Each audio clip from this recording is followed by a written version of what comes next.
YouTube history trackers here again today.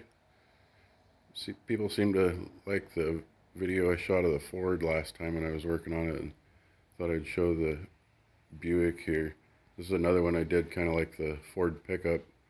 Did an engine job in it and cleaned up firewall and painted it all. See if I can get a light on here. Oh, it didn't help any. Yeah, kind of did all of this. Still need to do the air cleaner. Wanted to find one of these decals before, but I've been kind of searching around for those for about 6 months and haven't came up with one yet, so I don't know what to do about that. But I'll let you listen to it real quick and then we'll go talk about some silver. I love how these old cars start. Listen to this.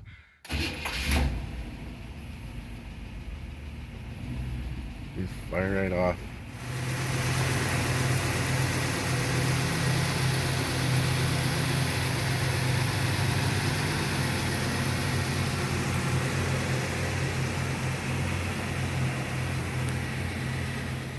Thought I would get some shots of the interior and stuff. This is all factory original. It's never been restored.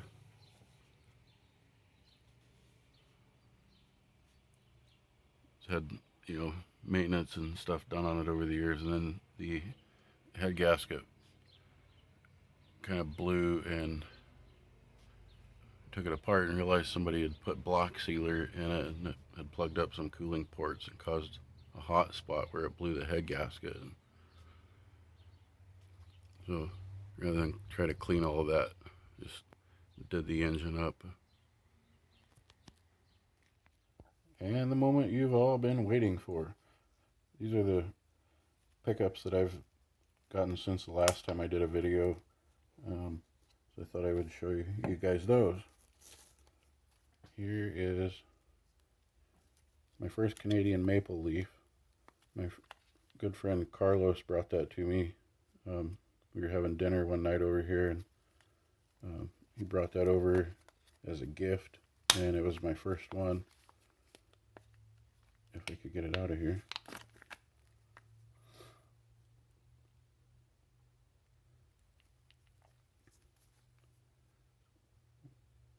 My first one, and then I realized the 4.9's fine silver, and I was like, oh yeah, that's cool. That's my purest silver also. Yeah, that was neat. Carlos has became like a son to us, and it's really neat to have something from him like that. Became a member of the family. And then this, my birthday was on June 2nd, and my girlfriend gave me $100 to buy a coin that I wanted, so I decided to get this one. MS-70.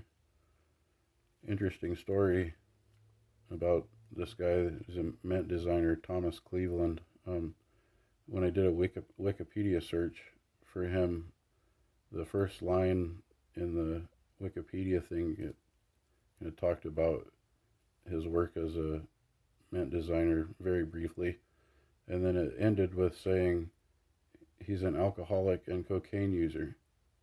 And I was blown away that was on Wikipedia, and I showed it to several people and sent links to several of my friends and stuff, and then the next time I checked it, it was completely different. So I don't know what the deal was, but that was really strange.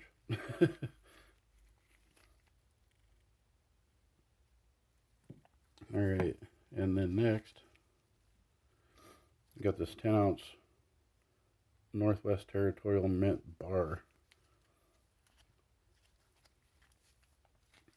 I picked that up. I did an engine job in a Subaru Forester, and the guy had some silver, and I told him that I would trade part of the labor for silver, and we decided on 10 ounces at $26. So I got it at Melt, knocked $260 off his bill, and ended up with that. I had read that some of these had been faked. I I went through and checked this one really close because I freaked out about it afterwards. But yeah, it's good silver.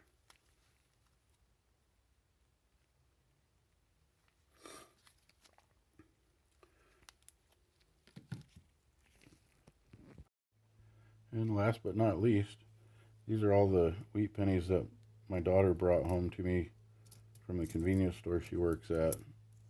We live on a small island in Washington State, and you wouldn't think there'd be that many of them circulating around, but I guess if you deal with money all day long and watch for them, maybe there is. There's a Indian, 1901 Indian in there too. Pretty cool stuff. Almost wish I had that job where I could sit around and play with money all day. Probably get fired. Alright, I think that wraps it up, everybody. If you like what you see, hit like and subscribe, and you'll probably see what I'm up to next. Have a good one.